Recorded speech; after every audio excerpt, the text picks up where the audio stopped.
Nafisa menatap cermin di kamar kecilnya dengan senyum tipis yang berusaha menutupi kegelisahan. Rumahnya yang sederhana di pinggiran kota tak pernah menyangka akan mengantarkan dirinya ke dunia baru yang serba mewah dan asing. Sejak kecil, hidup Nafisa diwarnai oleh perjuangan dan kesederhanaan. Ia berasal dari keluarga yang biasa-biasa saja, jauh dari gemerlap dan kemewahan.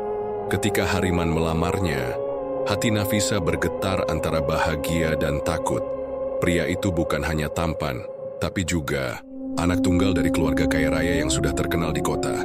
Namun yang membuat Nafisa ragu bukanlah kemiskinan keluarganya, melainkan bayangan ibu Hariman, Nyi Ratih, yang katanya keras dan sangat menjaga kehormatan keluarga. Tapi cintanya pada Hariman membuat Nafisa yakin semuanya akan baik-baik saja. Persiapan pernikahan sederhana tapi meriah pun dilakukan. Keluarga Nafisa datang dengan penuh semangat, sementara keluarga Hariman tampak anggun dan penuh tata krama. Nafisa merasa seperti berada di dunia berbeda saat melangkah masuk ke rumah mewah itu pada malam resepsi. Semua senyum yang mengembang dan ucapan selamat membuat hatinya sedikit tenang. Ratih duduk di sudut ruangan dengan tatapan dingin yang tak bisa disembunyikan. Nafisa sempat merasa ada jarak di sana, tapi ia mengabaikannya. Ini hanya kesan pertama, pikirnya. Setelah pernikahan, Nafisa pindah ke rumah Hariman yang megah.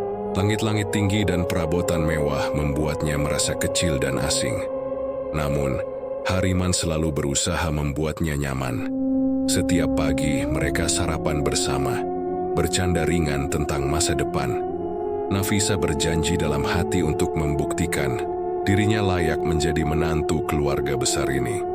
Namun, di balik senyum manis itu, Nafisa mulai merasakan kehadiran sosok yang selalu mengawasinya dengan penuh penilaian. Nyung Ratih, sang ibu mertua, kerap terlihat mengamati Nafisa dengan sorot mata yang sulit ditebak. Meski belum berkata kasar, aura ketidaksukaan itu mulai terasa. Hari-hari berlalu dengan rutinitas baru.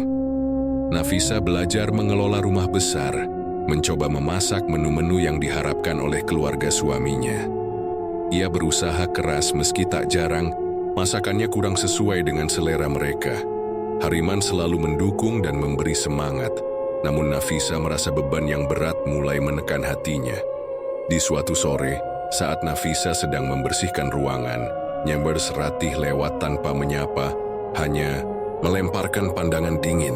Nafisa menelan rasa sakit itu, mencoba menguatkan diri dengan alasan bahwa hubungan ibu mertua dan menantu memang tak selalu mulus. Malam itu, Nafisa duduk di balkon kamar sambil menatap bintang. Ia berbisik, "Aku akan buktikan, aku bisa jadi bagian dari keluarga ini. Aku harus kuat," bisik Nafisa dalam gelap malam itu, mencoba menguatkan hati yang mulai ragu. Pagi harinya, ia menyambut hari dengan semangat baru. Meski bayang-bayang kekhawatiran masih menghantui pikirannya. Seiring berjalannya waktu, Nafisa perlahan mulai menyesuaikan diri dengan kehidupan barunya di rumah mewah milik keluarga Hariman. Meski masih terasa asing, ia mencoba melihat segala sesuatunya sebagai tantangan, bukan beban. Hariman selalu ada di sisinya, mengulurkan tangan hangat dan menyemangatinya ketika Nafisa merasa lelah. Namun, kehidupan di sana tak sesederhana yang ia bayangkan. Rutinitas sehari-hari berubah drastis. Nafisa belajar bangun pagi lebih awal untuk menyiapkan sarapan sesuai kebiasaan keluarga suaminya. Ia juga harus memahami tradisi dan aturan yang berlaku di keluarga Hariman. Aturan yang seringkali terasa kaku dan menekan. Pekerjaan rumah besar dan mewah itu membuat Nafisa kelelahan. Berbeda jauh dengan rumah orang tuanya yang sederhana. Rumah ini penuh dengan barang-barang yang harus dirawat dengan hati-hati, dan staf yang sering memandangnya dengan tatapan berbeda.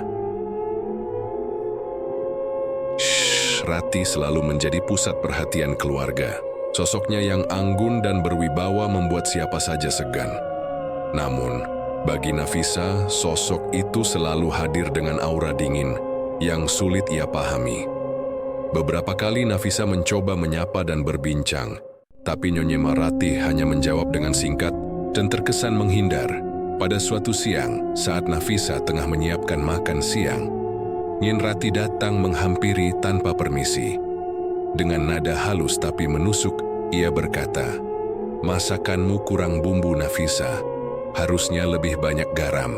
Dan jangan lupa sayurannya harus segar. Jangan sampai mengecewakan suamimu." Nafisa hanya mengangguk menelan rasa sakit yang tiba-tiba muncul. Hariman yang kebetulan lewat segera mengintervensi dengan lembut. "Ibu, jangan terlalu keras pada Nafisa. Dia masih belajar." Namun tatapannya Suratih tetap dingin dan tak berubah. Nafisa tahu, ini baru permulaan. Di malam hari Nafisa duduk di ruang tamu yang besar, mencoba menenangkan pikirannya. Ia membuka buku masak dan mulai belajar resep baru yang lebih rumit, berharap bisa memenuhi ekspektasi keluarga suaminya. Hariman datang menghampiri, memegang tangan Nafisa. "Aku tahu ini berat, tapi aku yakin kamu bisa." Meski hati Nafisa tersentuh, ia juga mulai merasakan beban yang tak terlihat di dalam rumah itu. Beberapa staf rumah kadang terlihat membicarakan dirinya secara diam-diam, dan Nafisa menangkap bisikan-bisikan yang tak membuatnya nyaman. Hari-hari berikutnya, Nafisa berusaha keras menjalani peran sebagai menantu sempurna. Turismi memperhatikan detail terkecil di rumah, mencuci, memasak, mengatur kamar, dan belajar cara berkomunikasi dengan staf yang sebagian besar sudah lama bekerja untuk keluarga Hariman. Namun semakin Nafisa berusaha, semakin besar pula bayangan ketidakpuasan yang muncul dari Nyi Murati. Setiap kali melihat Nafisa, wanita tua itu seolah menyimpan dendam yang tak pernah padam. Nafisa sering merasa diawasi. Setiap gerak-geriknya dinilai dengan ketat. Satu hal yang membuat Nafisa merasa aneh adalah ketika suatu sore, ia melihat sosok samar di ujung koridor rumah. Sosok itu seperti wanita tua dengan wajah yang sulit dikenali, berlalu dengan langkah pelan tapi meninggalkan hawa dingin yang menusuk. Nafisa mengira itu hanya bayangan atau kelelahan, tapi perasaan takut itu sulit dihilangkan. Saat malam tiba, Nafisa sering terjaga, mendengar suara-suara aneh dari dalam rumah itu. Kadang desahan halus, kadang suara gemerisik yang tak jelas sumbernya. Nafisa berusaha mengabaikannya, namun rasa waspada semakin menebal. Hubungan dengan Hariman juga mulai diuji. Hariman yang sibuk dengan pekerjaannya, kadang pulang larut malam. Nafisa merasa kesepian di rumah besar itu. Terkadang ingin bercerita, tapi takut membuat suaminya khawatir. Meski begitu, Nafisa tak pernah menyerah. Ia yakin, suatu hari nanti semua ini akan berubah menjadi cerita indah dalam hidupnya. Tapi yang belum Nafisa ketahui, bahwa ada kekuatan gelap yang mulai mengintai dari balik kemewahan rumah itu. Kekerasan kata-kata dan tatapan penuh kebencian dari Nyin Rati ternyata hanyalah permukaan dari badai yang akan datang. Hari-hari Nafisa mulai dipenuhi dengan ketegangan yang semakin nyata. Sikap Nyin Rati yang dulu hanya sinis kini mulai berubah menjadi kritik pedas yang terus-menerus, menghujani Nafisa setiap kesempatan. Masakan yang dimasak dengan penuh usaha seringkali dikomentari dengan kata-kata kasar. "Masakanmu seperti ini, siapa yang mau makan? Mana bisa suamimu bertahan dengan makanan seenak ini?" Nafisa menelan rasa sakit itu dalam-dalam, mencoba tak membiarkan kata-kata itu menembus hatinya. Namun, semakin sering kritik itu datang, semakin sulit ia bertahan. Kadang air mata menetes di balik tirai kamar, namun Nafisa selalu menguatkan dirinya, berjanji tak akan menyerah demi rumah tangganya. Suatu pagi, saat Nafisa baru saja selesai membersihkan meja makan, Nyi Rati datang dengan ekspresi penuh ketidaksenangan.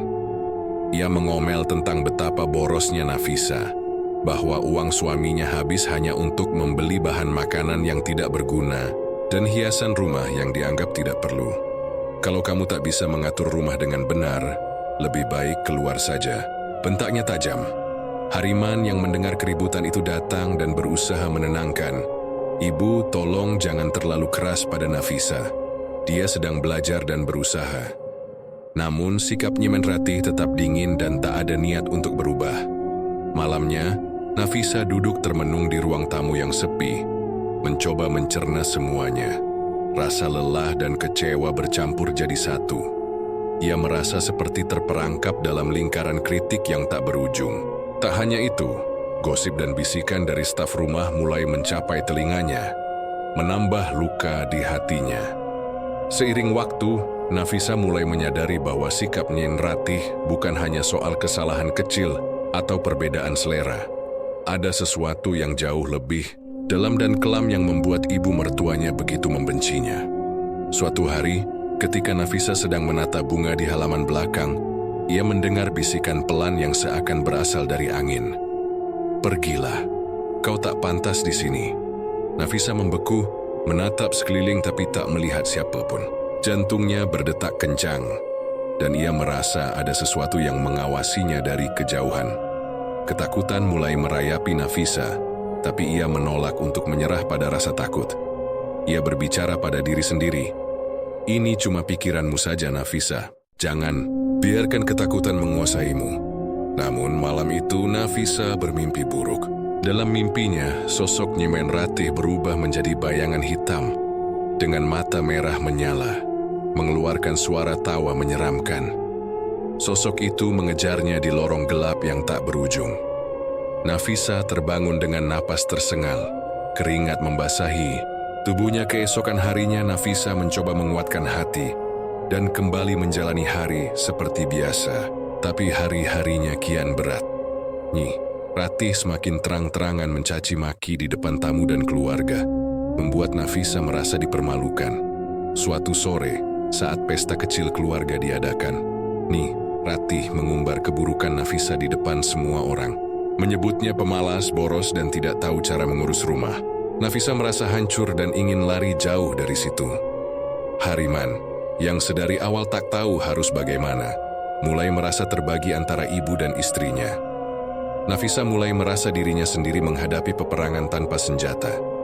Dalam keputusasaan itu, Nafisa mulai mencari-cari cara untuk melindungi dirinya dan membalas perlakuan buruk yang diterimanya. Tapi ia tak tahu, langkah itu akan membawanya ke jurang kegelapan yang lebih dalam. Hari-hari berlalu dengan Nafisa terus tenggelam dalam kegelisahan. Setiap kata kasarnya Meratih terasa seperti duri yang menusuk hatinya tanpa ampun. Nafisa mulai berpikir bahwa cara biasa tak akan mampu mengubah situasi ini. Ia butuh kekuatan lain, sesuatu yang bisa membuat suara nyinyir dan hinaan itu berhenti selamanya.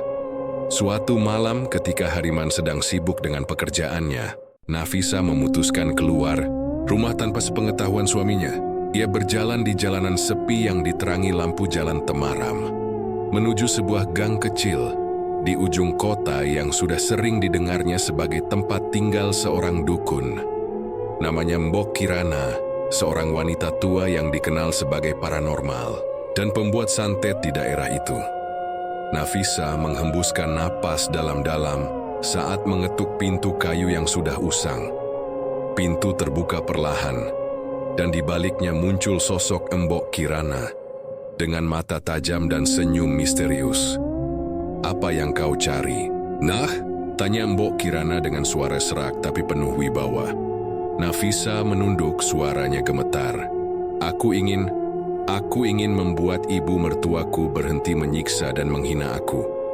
Aku sudah tak tahan lagi, Bu. Tolong bantu aku."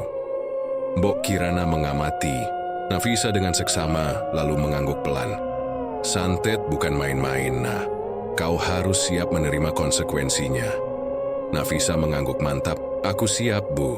Aku ingin melindungi diriku dan rumah tanggaku." Malam itu Mbok Kirana mulai memberikan ritual dan petunjuk yang harus dilakukan Nafisa. Tangan Nafisa gemetar saat ia memegang benda-benda yang dianggap sakral, dan ucapannya dibimbing dengan mantra yang membuat udara di sekitarnya terasa dingin. Hari-hari berikutnya, Nafisa mulai merasakan perubahan aneh dalam dirinya. Rasa takut dan gelisah sedikit berkurang, digantikan oleh perasaan kuat dan berani.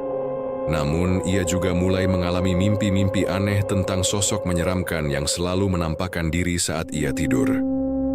Di sisi lain, perlakuan Nyomborati semakin menjadi-jadi.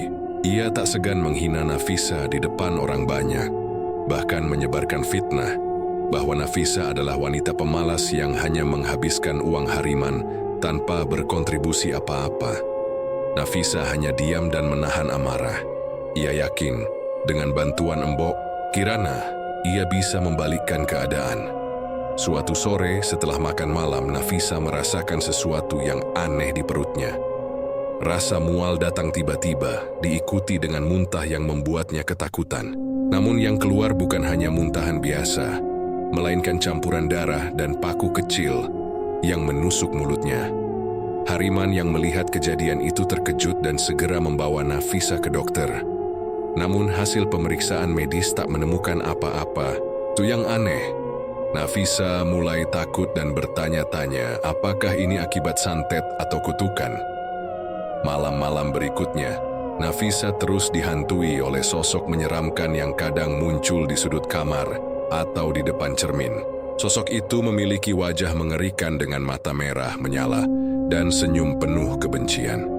Ia merasa seolah roh itu ingin memperingatkan sesuatu, tapi Nafisa tak mengerti apa maksudnya. Di tengah kebingungan dan ketakutan, Nafisa mulai menyadari bahwa langkahnya memasuki dunia santet membawa risiko besar yang tak pernah ia bayangkan. Kekuatan gelap mulai menguasai rumah dan pikirannya, dan kini ia harus bersiap menghadapi konsekuensi dari pilihannya sendiri. Malam itu Nafisa terjaga, matanya tak mampu memejam. Sosok mengerikan itu kembali hadir dalam bayang-bayang kamarnya. Matanya merah menyala seolah menatap lurus ke jiwanya. Nafisa merasakan hawa dingin menjalar ke seluruh tubuh, membuat bulu kuduknya berdiri. Tiba-tiba suara serak bergema dari sudut ruangan. "Kau panggil aku, Nafisa." Bisik suara itu penuh ancaman dan kebencian. Nafisa menggigil, mencoba mengusir bayangan itu dengan merapal doa. Namun suara itu semakin keras, seolah menantang keberaniannya. Sejak mulai santet itu, kehidupan Nafisa berubah drastis. Tubuhnya semakin lemah dan sering mengalami sakit aneh yang tak bisa dijelaskan. Paku-paku kecil yang keluar dari mulutnya setelah muntah semakin sering terjadi dan membuatnya trauma. Keluarga Hariman mulai curiga dan panik. Hariman membawa Nafisa ke berbagai dokter dan dukun, mencari penyebab dan obat atas apa yang menimpa istrinya. Namun semua usaha tampak sia-sia. Di sisi lain, Nyimir Ratih tetap tak peduli. Bahkan ia semakin sering melontarkan hinaan dan fitnah yang membuat Nafisa merasa terasing di rumahnya sendiri. Suatu malam, ketika Nafisa duduk di ruang tamu yang gelap, sosok menyeramkan itu muncul lagi dan berkata, "Kau harus bayar harga, Nafisa. Santet yang kau bawa tak hanya memengaruhimu, tapi juga akan membalas dendam pada orang yang kau tuju." Nafisa menatap sosok itu dengan ketakutan, tapi juga ada tekad yang membara. "Aku rela menghadapi apapun demi berhenti disakiti." Hari-hari berikutnya, Nafisa mulai merasakan teror yang lebih nyata. Barang-barang di rumah sering berpindah tempat sendiri, suara-suara aneh menggema di lorong-lorong, dan bayangan hitam yang melintas cepat membuatnya semakin ketakutan.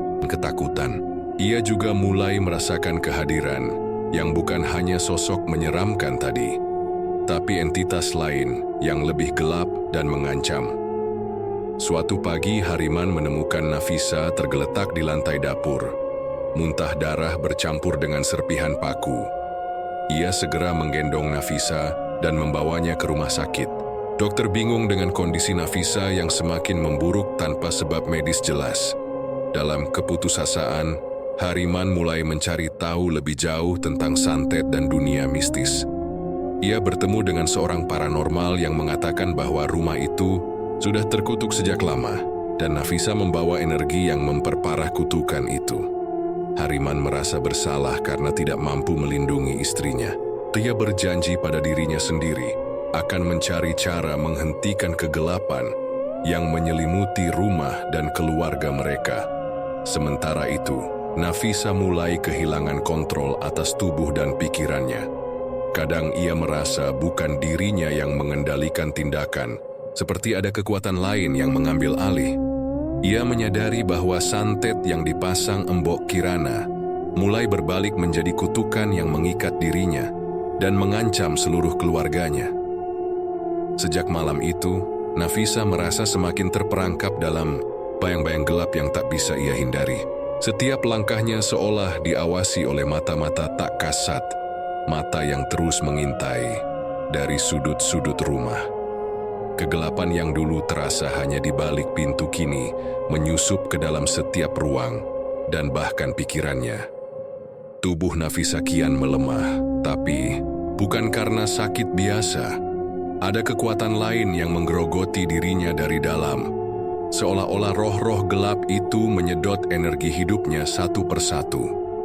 Setiap malam, ia bermimpi buruk yang sama, di mana ia terjerat oleh rantai besi hitam, tidak bisa bergerak dan hanya bisa menatap sosok yang menyeramkan itu dengan tatapan kosong. Sementara itu, Hariman semakin bingung dan putus asa.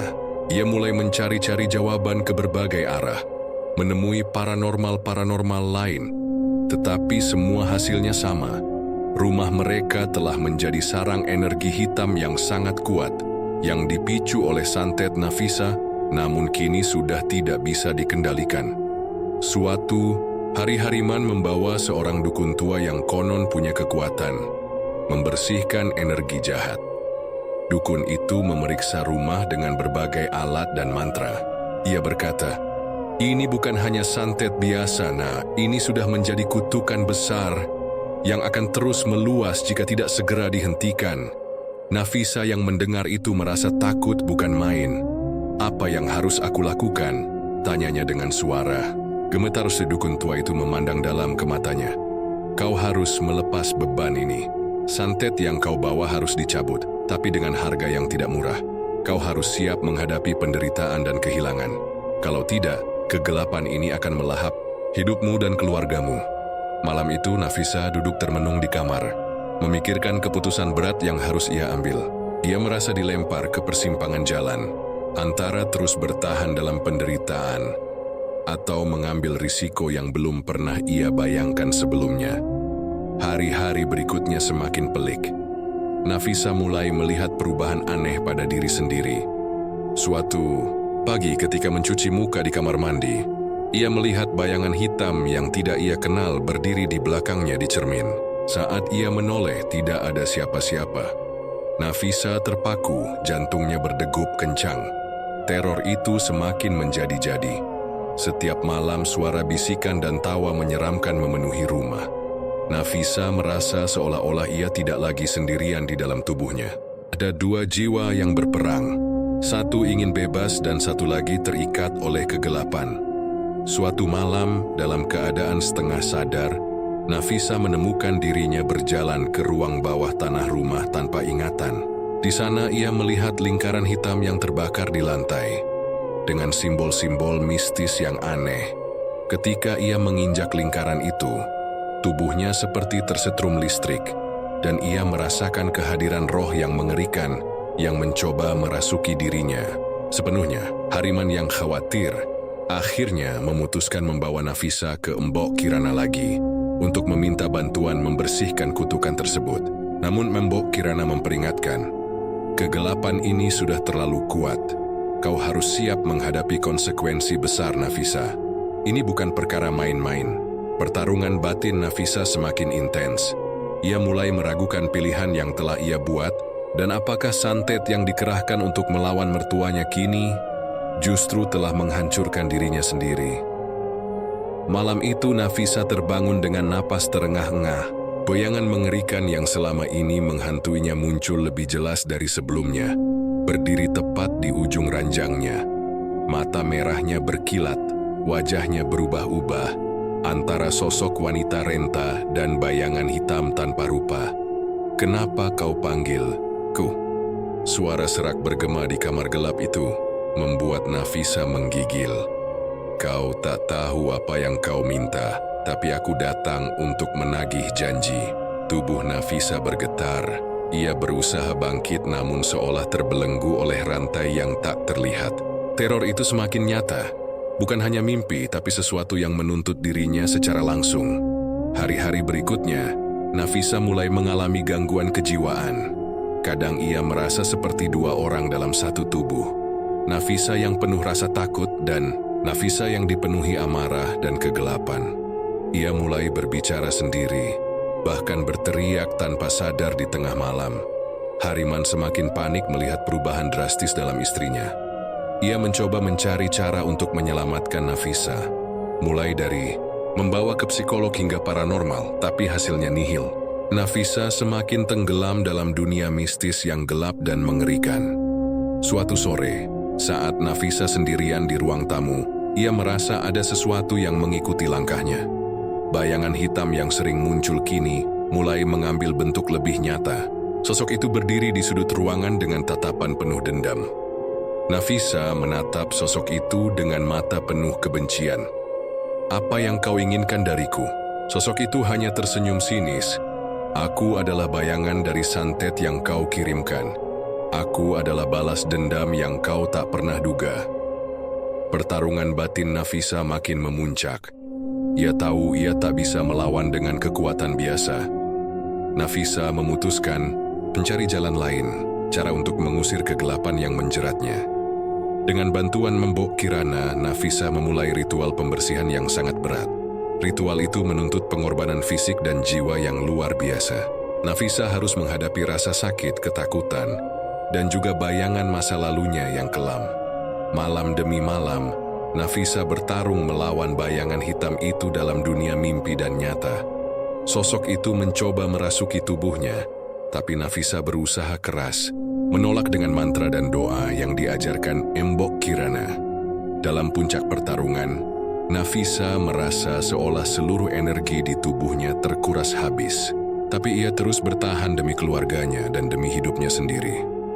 Hariman yang melihat perubahan ini mulai memahami betapa beratnya beban yang dipikul Nafisa. Ia berjanji akan selalu ada di sisinya, tak peduli apapun yang terjadi. Namun di balik perjuangan itu, Nafisa tahu bahwa pertarungan ini belum selesai. Bayangan hitam itu belum hilang, dan mungkin suatu saat akan kembali dengan kekuatan yang lebih besar. Meski Nafisa berhasil menahan serangan pertama dari roh jahat itu, ia tahu bahwa ancaman sesungguhnya belum berakhir. Setiap malam, rumah mereka seperti diselimuti kabut tebal yang membuat udara terasa dingin menusuk tulang. Suara-suara bisikan semakin sering terdengar, kadang seperti tawa mengejek, kadang seperti tangisan pilu yang membuat Nafisa hampir gila. Hariman semakin khawatir melihat kondisi istrinya yang terus berubah. Nafisa seringkali terbangun dengan mata merah dan wajah pucat berkeringat dingin. Bahkan terkadang ia berbicara dalam bahasa asing yang tak dimengerti, seolah ada kekuatan lain yang menguasai dirinya. Di tengah rasa takut dan keputusasaan, Nafisa mencoba menguatkan diri dengan berdoa dan membaca ayat-ayat suci. Namun kekuatan hitam itu seperti sudah mengakar di rumah mereka, menolak untuk pergi. Suatu malam, Nafisa terbangun mendengar suara langkah berat di lorong. Ia mengintip dari balik selimut dan melihat sosok hitam yang berdiri diam, menatapnya dengan mata merah menyala. Nafisa ingin berteriak, tapi suaranya tercekat di tenggorokan. Sosok itu perlahan menghilang, meninggalkan rasa dingin yang menusuk. Nafisa tahu sosok itu akan kembali dengan ancaman yang lebih nyata. Hari berikutnya, Hariman bertemu dengan seorang tokoh agama yang dikenal dapat menangani gangguan mistis. Tokoh itu menyarankan agar mereka melakukan pengusiran roh secara serius dan berkelanjutan. Namun ritual pengusiran itu bukan tanpa risiko. Nafisa harus menghadapi masa lalu kelamnya yang selama ini tersembunyi rapat-rapat. Tokoh agama itu memperingatkan, kegelapan yang ada dalam dirimu bukan hanya dari luar, tapi juga dari dalam hatimu sendiri. Jika kau tidak berdamai dengan dirimu, kegelapan itu akan terus menguasai. Nafisa mulai menyadari bahwa perjuangannya bukan hanya melawan santet atau roh jahat, tapi juga melawan perasaan marah, kecewa, dan dendam yang selama ini ia pendam terhadap mertuanya dan nasibnya sendiri. Ia harus belajar memaafkan dan melepaskan beban itu agar bisa benar-benar bebas. proses, itu tidak mudah. Nafisa harus mengingat kembali segala luka dan pengkhianatan yang pernah ia alami, menghadapi rasa sakit yang selama ini disembunyikan, dan mengikhlaskan semuanya. Dalam ritual pengusiran roh, Nafisa sering pingsan dan mengalami pengalaman mistis yang membuatnya hampir kehilangan akal sehat. Namun dukungan Hariman dan doa yang tak pernah putus menjadi kekuatannya untuk bertahan. Sementara itu, Nyem dan Ratih yang merasakan ada sesuatu yang salah dengan Nafisa mulai menaruh curiga. Ia semakin memperketat pengawasan dan terus mencari cara untuk menjatuhkan menantunya itu.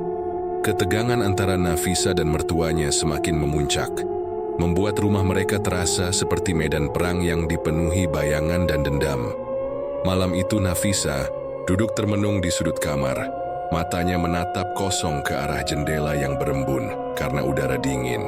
Suara bisikan samar terdengar lagi dari balik dinding, suara yang seolah mencoba menggoda dan menakut-nakutinya. Nafisa merasakan ketegangan yang mencekam mengalir di seluruh tubuhnya, seperti ada sesuatu yang merayapi kulitnya perlahan. "Kau pikir ini sudah berakhir?" Bisik suara itu dalam hati Nafisa membuat darahnya membeku. Sosok bayangan hitam itu memang tidak pernah benar-benar pergi. Malam demi malam, ia muncul dalam berbagai bentuk. Kadang sekilas lewat di lorong gelap, kadang ia menampakkan wajah mengerikan di cermin, membuat Nafisa terjerembab ketakutan. Bahkan, terkadang sosok itu berbicara langsung kepadanya, menyebarkan rasa putus asa dan kegelisahan. Hariman yang tinggal serumah semakin merasa frustasi. Ia tidak tahu harus berbuat apa untuk menyelamatkan istrinya. Berbagai upaya sudah dilakukan, mulai dari mengajak Nafisa ke dokter hingga paranormal, tapi semuanya sia-sia. Nafisa semakin lama semakin berubah. Ia yang dulu ceria kini menjadi sosok yang tertutup dan penuh ketakutan.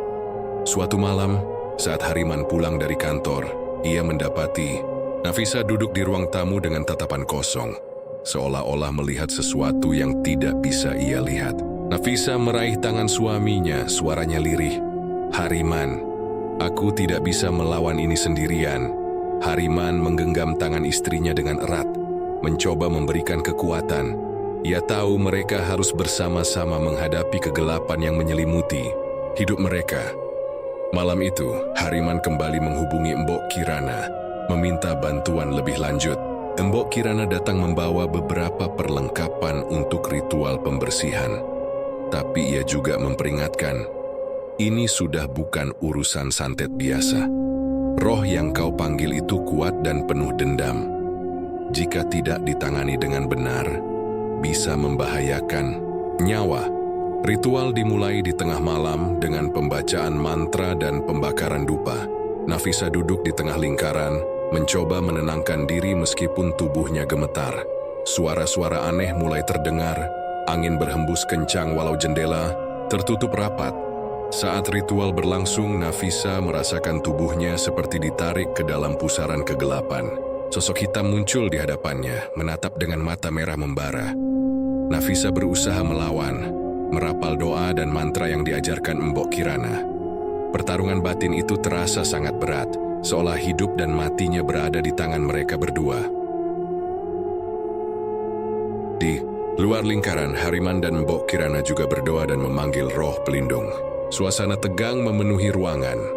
Suara doa bercampur dengan desahan Nafisa yang kian melemah. Ketika ritual hampir selesai, sosok bayangan itu mengeluarkan jeritan mengerikan dan menghilang begitu saja. Nafisa terjatuh lemas, tetapi ada rasa lega yang mulai muncul. Kegelapan sedikit demi sedikit memudar, namun Nafisa tahu ini belum berakhir. Seiring waktu, Nafisa mulai merasakan perubahan. Teror malam hari berkurang, dan ia bisa tidur lebih nyenyak walau masih sering terbangun oleh mimpi buruk. Hariman merasa lega, tapi ia tetap waspada. Namun, di balik perbaikan itu, Nafisa menyadari ada sesuatu yang lain yang harus ia hadapi.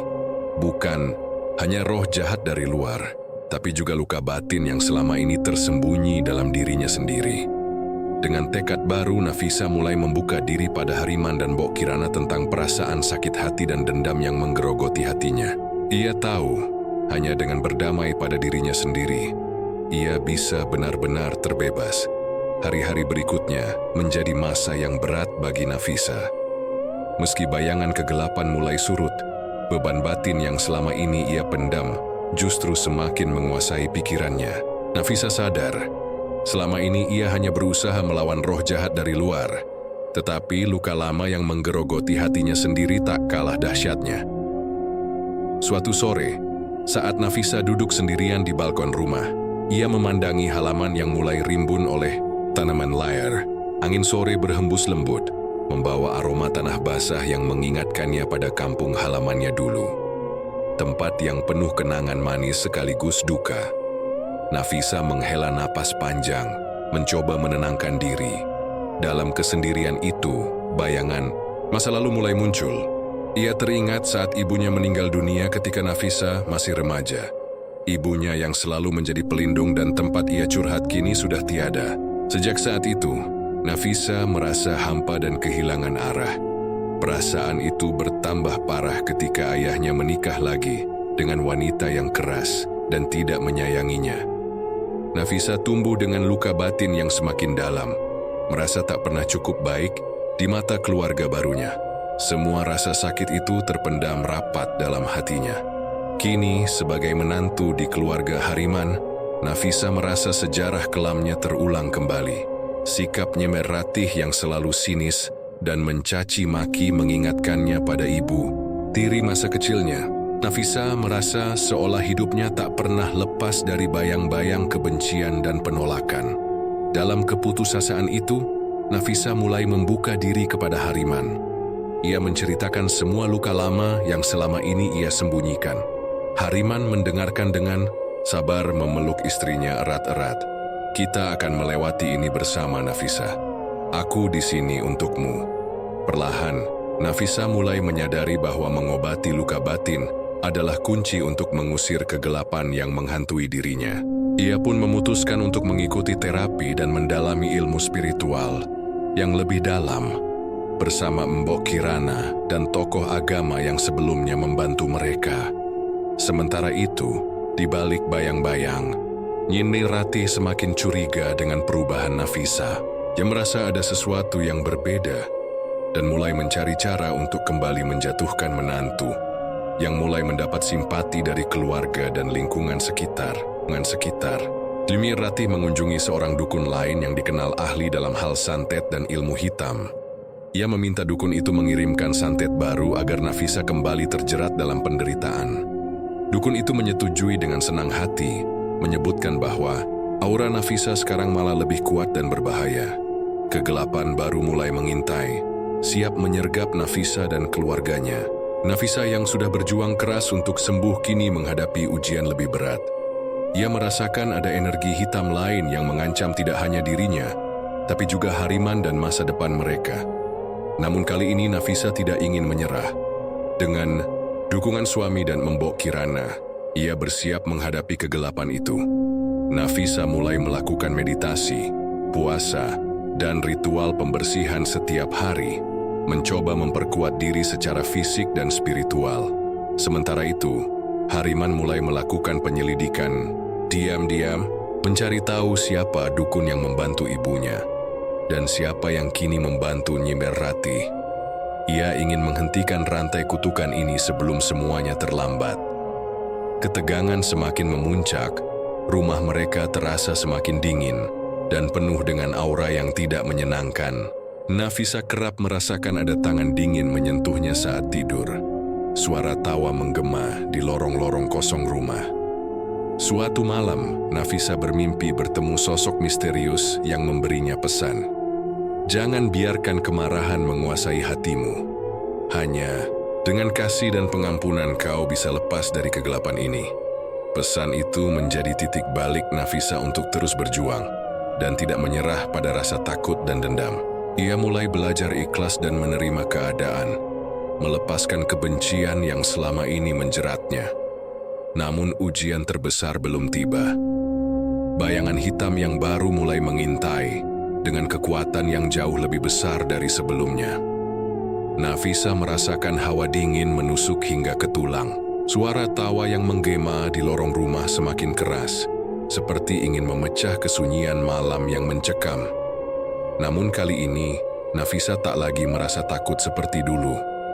Ia telah belajar untuk mengendalikan rasa takut dan membentengi hatinya dengan doa dan pengampunan. Malam itu, setelah ritual pembersihan yang rutin, Nafisa duduk di ruang tengah sambil memegang tangan Hariman erat-erat. Kita sudah hampir sampai di ujung, Hariman. Aku merasa ada yang akan berubah malam ini, ucapnya dengan suara bergetar, tapi penuh harapan. Hariman menggenggam tangannya, memberikan kekuatan. Aku juga merasakan hal yang sama, Nafisa. Kita harus kuat sampai akhir. Tak lama kemudian, bayangan hitam itu muncul lagi. Sosok mengerikan dengan mata merah menyala dan tawa yang menusuk telinga. Namun kali ini Nafisa tidak melawan dengan kemarahan atau dendam. Ia berdiri tegak, menatap mata sosok itu tanpa rasa takut. Dengan suara lembut tapi tegas, Nafisa berkata, "Aku sudah lelah dengan kebencian ini. Aku memilih untuk mengampuni, bukan membalas dendam." Sosok itu tampak terkejut, kemudian mulai mengecil, melebur menjadi kabut hitam yang perlahan menghilang dari ruangan. Rasa lega dan damai menyelimuti Nafisa dan Hariman. Mereka tahu perjuangan panjang itu akhirnya berbuah hasil. Keesokan harinya, suasana rumah berubah. Tak ada lagi bisikan misterius, tak ada bayangan menakutkan. Nafisa merasakan kehangatan yang belum pernah ia rasakan selama bertahun-tahun. Nenyi, Ratih yang biasanya penuh sindiran dan ejekan mulai berubah sikap. Mungkin karena melihat perubahan nyata pada Nafisa, atau mungkin karena rasa takutnya pada kekuatan yang kini melindungi menantunya. Nafisa pun perlahan membangun kembali hubungannya dengan keluarga suami. Ia belajar memaafkan dan membuka hati, walau tak mudah. Cerita santet dan teror yang menghantui mereka kini menjadi pelajaran berharga tentang kekuatan pengampunan dan cinta sejati. Akhirnya, Nafisa dan Hariman menjalani hari-hari dengan penuh ketenangan dan kebahagiaan, meninggalkan bayangan kelam di masa lalu.